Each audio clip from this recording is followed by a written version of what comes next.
All right, let's get one thing straight. Nobody likes writing progress reports, but they are important in a healthy organization. So, in this video, I'm going to walk through a simple and powerful way to write progress reports quickly and easily. And importantly, I'm going to share a free downloadable template that you can use to get up and running super quick. You ready? Let's go.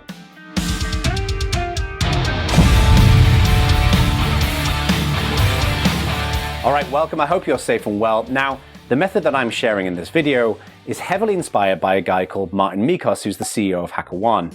Martin has been a friend of mine for many years. He's an amazing leader. And when I started consulting full time, HackerOne were one of my very first clients. And this is a technique that he was using at the time to share and gather progress reports from his team. Now, the key thing here is that while no one likes writing progress reports, I don't think anyone likes reading them. And the reason why is that we're super busy, we're overflowing with information. And what I love about this technique that, like I say, is heavily inspired by Martin Mikos, is that it's all about simplicity. Now, first of all, you're going to send these progress reports via email. You're not going to ask somebody to open up a PDF or a Word file on their phone awkwardly, or click on a link to go to a system and then it turns out they've forgotten their login credentials, so they're going to have to go and reset the password or anything like that. No, they're just going to open up an email and all the information is going to be in there as a series of bullet points. And the other thing is that you're going to send these progress reports out about once a week or maybe once every 2 weeks. And the goal here is that it's a very simple, easy, accessible download to your audience of what's going on. All right, so let's get started. And as I mentioned, I've created a free downloadable template that you can use to play along at home as I go through this. And what I'd recommend you do is watch this video, just put together your very first progress report, send it out, get a bit of feedback on it, and then just iterate and grow from there. All right, the format of this is devilishly simple. Essentially what we're going to do is we're going to break the email down into 5 sections, and each section is going to have a series of different bullet points. And these sections are very specifically designed to deliver the right kind of information to your audience. Now, section number 1 is about accomplishments, and this is where you'll share in bullet point form achievements, successes, and accomplishments that have happened recently. Now, what's really critical here is that you should try and use data to back up what you're saying. So, for example, if you have improved the performance of your website, don't just say, we improved the performance of the website. What you ideally want to say is, we saw a 30% performance improvement in our website based upon these tests. Now, this data is really important to add credibility to what you're saying. It's not only going to make what you're sharing a lot more believable, but it's also going to improve the reputation that you've got with the people who are reading this progress report. Now, our second section is about insights, and this is really important. And the reason why is because in my experience of working with hundreds of different companies and many different managers and executives and leaders, they all want the same kind of thing. Sure, they want to know what's going on in their teams and what's working well and what's not working well, but they want to be able to see the patterns and the trends and the insights that's inside of all of this noise so they can make better leadership decisions. Now, this section is designed for precisely that.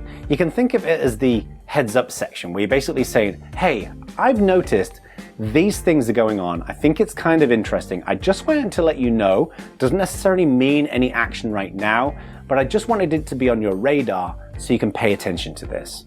So an example could be, imagine you're seeing more inbound interest in your product from China, right? That doesn't necessarily mean you're going to change your strategy or immediately hire a whole bunch of people to work with China, but it means that you're just outlining that as just an interesting little thing that you've noticed, and that can often trigger an interesting conversation and evaluate what some next steps are going to be. Now, importantly, the insights don't have to be data-driven. These may be things that you're noticing in teams or in culture, or just things that you're picking up when you're out on the road. But if you do have data, if you're observing patterns of data, that's especially useful to put into insights as well. Now, before we go on, don't put any negative insights into this section. You know, for example, if you're seeing a downward trend of people who are coming to your webinars, don't put that into this section, because we've got a dedicated section later on where we'll talk about that. Now, if you're finding this video useful, I'd like to encourage you to hit that like button. It really does help me out with my channel. And if you're really interested, which I think you should be, hit that subscribe button and, of course, that little notification bell. Now, the third section is called Highfives, and this is where you're going to list in bullet point form specific individuals or specific teams that have just done an amazing job recently in helping the success of you and your team. So, for example, if somebody helped you to deploy a particular technology such as WordPress, you could list them there. Maybe somebody helped you ship out a load of swag to some of your community members. You could list them there. Maybe you had someone on the legal team who had to deal with a massive contract with another company that you're working with. You could list them there. Now, the reason why I think this is really important is that it provides an opportunity to explicitly provide thanks and recognition and kudos. And people thrive on that. Like, it's really important to share that. And sometimes we're so busy in our day-to-day work that we sometimes forget to say, I really appreciate this particular individual for doing these amazing things. Now, importantly, if you are a manager or if you're working as part of a management team, this set of high fives should be your cue card to then reach out to those individuals and offer a personal thank you. I say this to my clients all the time. Like, when you start getting these progress reports, you want to look at those 3 or 4 names, for example, and immediately reach out to them and just drop them a note. It could be just a simple email and just say, I saw you referenced in blah, blah, blah's progress report. I really appreciate your commitment to the company.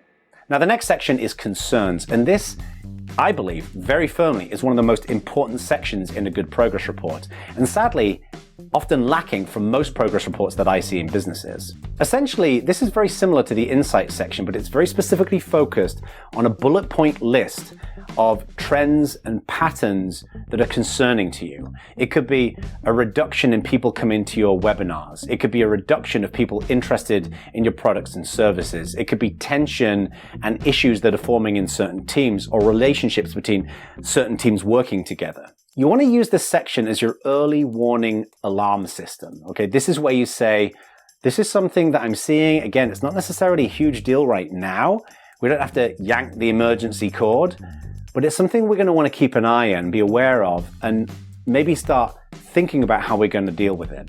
Now, as I say, I think this is really important. One of the reasons why this is important is because good leaders in any organization are always wanting to find the problem spots and resolve those problem spots as quickly and as easily as possible. And the tricky thing is that having a venue where people can share these kinds of problem spots is difficult. Most people don't wake up in the morning and think, I'm going to go and talk to my manager or somebody else about all of these issues that we've got going on so we can constructively solve them, okay?